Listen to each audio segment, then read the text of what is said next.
벌써 48분인데 설교를 할까요? 말까요? 다수결로 할까요? 제가 혓바늘이 좀 돋아가지고 발음도 잘 안 되는데 잘 됐죠 뭐. 48분이나 됐는데 하지 말까요? 그러자고 용기는 없으시죠 또. 그렇게 하자고. 짧게 하겠습니다. 짧게. 제가 2장 딱 써왔습니다.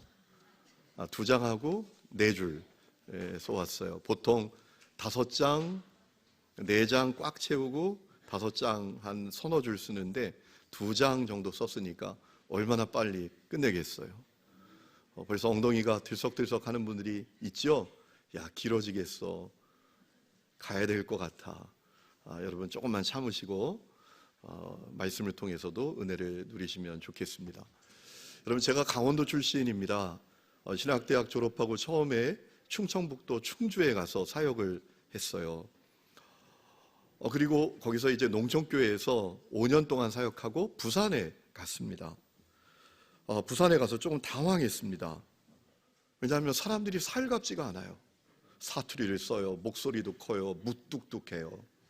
뭐 웬만해선 살갑게 다가오는 법도 없고 입에 발린 칭찬도 별로 없어요. 그런데 한 2년쯤 지나가니까 그분들이 저에게 다가와요. 마음을 열어요. 무한 신뢰를 해줍니다. 조금 제가 잘못해도 이런 얘기를 자꾸 해요. 우리가 남입니까? 우리가 남이가? 이런 얘기를 자주 해요. 그리고 전적인 신뢰, 무한 지지를 보내주는 거예요. 전적으로 제 편이 되어주시더라고요. 왜 그런가 봤더니 한 2년 동안 그분들이 저를 가만히 지켜보셨던 거예요. 그래서 합격 판정을 받은 거죠. 저 이상일 목사는 신뢰할 수 있는 사람이야. 믿을 수 있는 사람이야. 그 합격 판정을 제가 받았더라고요. 부산말로 파이야 그러면 큰일 납니다. 네. 아유, 그 사람 그럴 때 누가 파이다 그러면은 아유, 나쁜 사람, 좋지 않은 사람, 이런 의미가 있는 건데 제가 믿을 만한 사람으로 인정을 받았던 거예요. 그래서 그분들이 마음의 문을 열고 우리가 남이가 그러면서 전적인 신뢰를 보내주시더라고요. 여러분, 우리가 어떤 대상을 믿고 신뢰하는 데에는 다 나름대로 그 이유가 있습니다. 여러분, 하나님 믿으십니까? 2번은 묻지 않습니다. 하나님을 의지하시고 신뢰하십니까? 그럼 왜 하나님을 의지하십니까? 왜 하나님을 믿으십니까? 누군가 여러분에게 왜 하나님 그렇게 열심히 믿는 거예요? 왜 그렇게 하나님을 신뢰하고 의지하는 거예요? 라고 묻는다면 여러분은 뭐라고 말씀을 하시겠어요? 여러분, 누군가 여러분에게 묻는다면 이렇게 대답할 수 있어요. 내가 하나님을 믿는 이유가 있습니다. 성탄절 때문입니다. 내가 하나님을 믿는 이유가 있는데 그것은 성탄절 때문입니다 라고 말할 수가 있어요. 여러분, 성탄절 어떤 날입니까? 예수님 탄생하신 날이세요. 왜 성탄절이 하나님을 믿고 신뢰할 수 있는 이유가 될까요? 오늘 말씀을 통해서 우리가 알 수가 있어요. 여러분, 오늘 말씀의 내용은 어떤 내용이죠? 우리가 너무나 잘 아는 내용입니다. 마리아라는 여성이 있었습니다. 요셉이라는 남성과 약혼을 했습니다. 정확하게 말하면 정혼을 한 겁니다. 이스라엘에 있어서 이 정혼이란 개념은 우리의 약혼이란 개념으로 번역을 하지만 좀 더 강한 개념이에요. 법적으로는 이미 부부입니다. 따로 살지만, 함께 살지는 않지만 법적으로 부부 관계가 된 것을 정혼했다고 합니다. 둘은 정혼한 사이입니다. 자, 그런데 문제가 생겼습니다. 마리아가 임신을 했습니다. 여러분, 오늘 우리가 읽은 18절 끝에 보면 나타났더니 라는 표현이 있어요. 뭐가 나타났을까요? 배부른 게 나타난 거예요. 아니, 마리아가 어느 날 배가 불러와요. 여러분, 큰일 난 거 아닙니까? 아직 함께하지 않았어요. 함께 살지 않았어요. 근데 배가 불러와요. 큰 문제 아닙니까? 여러분, 마리아가 부정한 짓을 해서 임신한 게 아닙니다. 성령으로 예수님을 잉태하게 된 거예요. 성령의 임신이었어요. 여러분, 이 마리아와 정혼한 남자 요셉은 아주 매너 있는 사람이었어요. 마리아가 공개적으로 망신당하는 것, 그것보다 차라리 조용하게 헤어지는 게 낫겠다. 아마 큰 충격을 받았던 것 같아요. 공개적으로 망신당하고 또 체벌을 당하는 것 내가 보기보다 그냥 조용히 헤어지자, 그러려고 마음을 먹었는데 웬걸 주님께서, 주님의 천사가 요셉에게 찾아옵니다. 그러면서 이혼할 생각 접어라, 마리아 데려와라, 마리아가 아들을 낳을 텐데 그 이름을 예수라 하라. 그가 백성들을, 온 세상의 사람들을 죄에서 구원할 자가 될 것이다 라고 하는 메시지를 듣게 됩니다. 여러분, 오늘 22절 말씀 보면 마태는 거기에 해설을 붙입니다. 자, 이 모든 일은 주께서 선지자로 하신 말씀을, 이 모든 일은 마리아가 성령으로 잉태하여 예수를 출생하는 이 일은 선지자를 통해서 하신, 주님께서 선지자를 통해서 하신 말씀을 이루려 하심이라 라고 했어요. 그러면 어떤 말씀이죠? 어떤 말씀을 하셨는데 그 말씀을 이루려고 하셨던 것이죠? 그 선지자는 누굽니까? 이사야라는 선지자였어요. 그리고 이사야가 선포했던, 하나님의 말씀을 받아서 선포했던 이야기는 뭐였습니까? 메시지는 무엇이었습니까? 처녀가 잉태하여 아들을 낳을 것이다 라는 말씀이에요. 오늘 22절 말씀이 있죠. 보라, 처녀가 잉태하여 아들을 낳을 것이요 그의 이름은 임마누엘이라 하리라. 여러분, 이 말씀을 이사야 선지자가 전했었어요. 언제? 이사야서 7장에 보면 그 내용이 나옵니다. 그리고 이사야 7장에 나오는 내용이 어떤 내용이죠? 중동의 패권을 아수르라는 나라, 지금의 북이라크 정도 되는 나라인데 그 아수르가 중동의 패권을 장악하게 됩니다. 그러자 이제 두려움을 느낀 시리아, 이 성경에는 아람이라고 되어 있죠.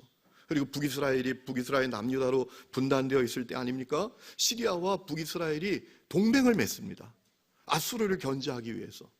그리고 남유다에게도 동맹에 참여할 것을 요구합니다. 우리 동맹에 들어와라. 가서 함께 우리가 아수르를 대항하자라고 했어요. 그런데 이 당시에 남유다의 왕이 아하스라는 왕인데 그 동맹을 거절해요. 동맹에 가담하지 않습니다. 그러자 어떻게 하죠? 시리아와 북이스라엘이 연합하여 남유다를 공격해 옵니다. 여러분, 그때 이스라엘 성들과 이 아하스 왕이 얼마나 두려웠는지 이사야 7장 2절에 이렇게 표현되어 있습니다. 왕과 그 백성의 마음이 숲이 바람에 흔들림같이 흔들렸다. 여러분, 바람이 휙 불면 숲의 나무가 그냥 엄청나게 흔들리잖아요. 그것처럼 두려워했다라는 거예요. 그때 하나님께서 이사야 선지자에게 말씀하십니다. 너 아하스 왕 찾아가라. 가서 전하라. 두려워하지 말라고. 정신 똑바로 차리라고. 낙심하지 말라고. 그들의 계획은 실패로 돌아갈 것이라고. 그들의 군사력과 그들의 어떤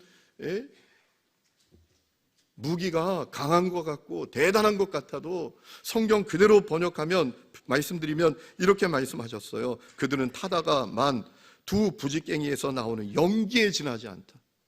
여러분, 부지깽이에서 연기가 풀풀 나봐야 뭐 아무것도 아니죠. 그와 같으니 두려워하지 말아라. 낙심하지 말아라. 떨지 말아라. 정신 똑바로 차려라 라고 말씀하셨어요. 그걸 믿어라. 혹시 믿어지지 않는다면 하나님께 징조를 구하라. 그것이 사실이라는 징조를 구하라. 하나님이 그 징조를 보여주실 것이다 라고까지 이사야 선지자가 가서 전했는데, 문제는 아하스 왕이 그 얘기를 듣지 않아요. 하나님의 말씀을 믿지 않아요. 그리고 어떻게 하냐 하면 친아수르 정책을 펼칩니다. 아수르와 손을 잡아요. 그런 일이 벌어져요.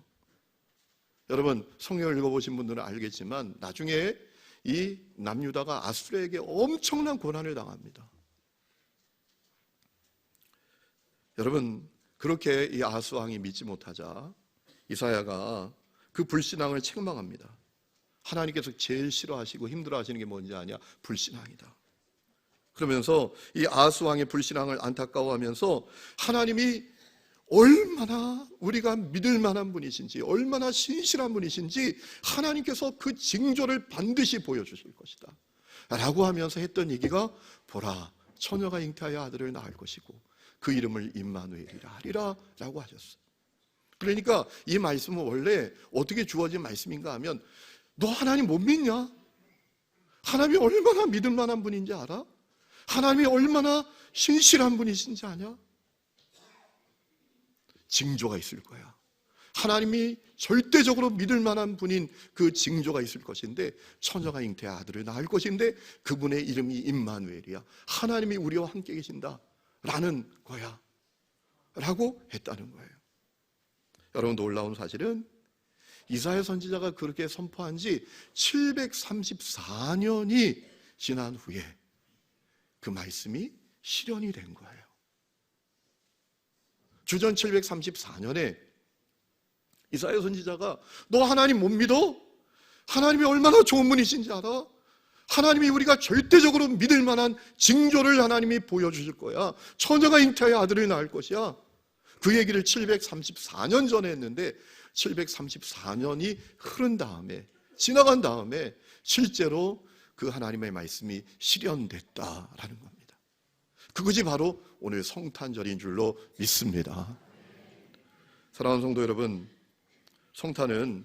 이 성탄절은 우리가 하나님을 믿을 수 있다는 확실한 증거입니다. 성탄절이 우리에게 주시는 메시지가 있습니다. 오직 하나님을 믿으라. 오직 하나님을 신뢰하라. 오직 하나님을 의지하라. 예수님이 이 땅에 오시기 전에 734년 전에 하나님께서 하신 말씀이 이루어지지 않았느냐. 그러니 하나님을 믿으라. 하나님을 신뢰하라. 하나님을 의지하라 라는 메시지가 이 성탄절에 담겨져 있는 중요한 메시지예요. 여러분 무엇을 믿으시나요? 여러분 무엇을 의지하십니까? 어떤 사람은 돈을 의지하고, 어떤 사람은 권력을 믿고, 어떤 사람은 또 어떤 제도를 믿고, 어떤 사람은 사상을 믿기도 하고, 어떤 사람은 또 힘 있는 사람을 믿기도 하잖아요. 여러분, 우리가 누구를 믿고 의지해야 될지 아니면 말아야 될지 알 수 있는 중요한 방법이 하나 있습니다. 제가 여러분을 사랑하기 때문에 알려드립니다. 내가 그를 믿어야 될지 말아야 될지 알 수 있는 중요한 방법이 있어요. 그건 뭔가 하면 그가 나를 위해서 무엇을 희생하는가, 그가 나를 위해서 무엇을 내려놓는가, 그가 나를 위해서 뭘 포기하는가, 이걸 보면 압니다. 나를 믿으래요. 나를 의지하래요. 그런데 나를 위해서 아무것도 희생하지 않아, 아무것도 포기하지 않아, 아무것도 내려놓지 않아. 그런 사람 믿었다가 낭패당합니다. 어려움을 겪습니다. 그러니 우리가 누구를 믿을지 안 믿을지 여러분 가늠할 수 있는 중요한 길이 있어요. 그가 무엇을 희생하고 있지? 그가 무엇을 내려놓고 있지? 그가 무엇을 포기하고 있지? 그것을 보면 돼요. 여러분, 그런 의미에서 우리가 믿고 의지해야 될 분은 오직 주님이신 줄로 믿습니다. 왜냐하면 하나님은 나를 위해서 독생자를 내어주셨어요. 독생자를 내어주실 뿐만 아니라 이 십자가에 매달린 대속제물이 되게 하셨어요. 죄는 내가 졌어요. 죄값도 내가 치러야 됩니다. 내가 죄와 저주와 고통 가운데 살다가 멸망당해야 돼요. 그런데 당신 아들 독생자 예수를 이 십자가에 매달아 대속제물 되게 하셨어요. 죄는 내가 졌는데 죄값은 예수님이 다 치르게 하셨어요. 여러분, 하나님의 아들 예수님이 이 땅에 오신 것, 십자가에 매달린 대속제물이 되신 것, 이것을 손정도 목사님, 어제 보신 분들 아시겠지만 그분은 뭐라고 표현했는가 하면 걸레가 되신 것이더라고 했어요. 여러분이 시궁창에 한번 기어 들어간다고 생각해 보세요. 이게 말이나 됩니까? 엄청나게 견디기 어려울 거예요. 거룩하신 하나님 아들이 이 땅에 사람으로 오신다? 여러분, 이것은 걸레가 되는 거하고 똑같아요. 십자가에 매달린 대속제물이 되어서 그 보혈의 피를 다 쏟아내시면서 내 죄값 치른다? 그분이 우리를 위해서 걸레가 되신 거와 똑같아요. 그래서 손정도 목사님은 나는 민족을 위해서 걸레가 되겠다. 나는 이 동포들을 위해서 걸레가 되겠다. 주님께서 나를 위해서 걸레로 이 땅에 오셨으니, 그래서 자기를 걸레 성자라고 불러달라고 했어요. 여러분, 그러니까 우리가 하나님을 얼마나 믿을 만해요. 얼마나 의지할 만해요. 하나님은 나를 위해서 가장 값진 희생을 하셨어요. 가장 값진 포기를 하셨어요. 여러분, 이거 절대로 쉬운 게 아닙니다. 얼마 전에 제 동기 목사 사모님을 만났더니 그 사모님이 저에게 그래요. 저하고 둘도 없는 친구인데요. 목사님, 우리 남편 좀 위로해 주세요. 그래요. 왜요? 그랬더니 맨날 요즘 우울해 있어요. 왜요? 그랬더니 우리 첫째 아이가 군에 갔잖아요. 논산 따라가서 세상에 그렇게 통곡하면서 우는 거 처음 봤대요. 아들이 들어가니까 막 울더니 집에 와서 계속 우울증 걸린 사람처럼 가만히 있다는 거예요. 여러분, 아들 하나 군에 보내도 뭐 영원히 보내는 거 아닌데, 저는 30개월 했는데, 여러분 아시죠? 제가 운동권에 빠져가지고 전방 입소 거부하고 문무대 거부하고 3개월 혜택도 못 받고 30개월 꽉 채워서 군대 생활했는데, 요즘 애들은 이 21달, 20개월, 18개월까지 줄인다 하더라고요. 여러분, 영원히 보내는 것도 아닌데 그렇게 울어요. 주님이 우리를 위해서 얼마나 값진 희생하셨어요. 그러니 우리가 주님을 믿을 만하죠. 의지할 만하죠. 여러분, 이 성탄절을 기억하십시오. 우리가 오직 믿고 의지할 분은 주님이시다. 이 고백이 여러분 가운데 있기를 축원합니다. 이 성탄절에 주님을 믿기로 결단하시기를 축원합니다. 주님을 의지하기를 결단하시기를 축원합니다. 주님을 믿고 의지하기 때문에 여러분의 인생의 운전대를 주님께 맡기기로 결단하시기를 축원합니다. 여러분, 주님의 이름은 임마누엘이에요. 우리와 함께 하시는 분이세요. 우리 인생이 쉽지 않아요. 우리가 절벽사회, 피로사회를 살고 있습니다. 그래도 낙심하지 말아야 합니다. 임마누엘의 주님이 우리와 함께하고 계시기 때문입니다. 주님을 믿기로, 의지하기로, 그분께 여러분의 인생을 의탁하기로 이 성탄절에 결단하십시오. 그리고 더 나아가서 여러분이 있는 자리에서 복음의 증인으로, 섬김의 종으로 사시기를 주의 이름으로 축원합니다. 여러분, 손정도 목사님이 하신 얘기가 있어요. 비단은 없어도 살 수 있지만 걸레는 없으면 하루도 못 산다. 여러분, 이 시대에 걸레가 필요해요. 주님께서 우리의 죄를 다 닦아주셨잖아요. 우리의 지저분한 허물을 그분이 보혈의 피를 흘리심으로 다 닦아주시고 섬김의 종으로 이 땅에 오시고 섬김의 도로 실천하시면서 종의 모습으로 사셨잖아요.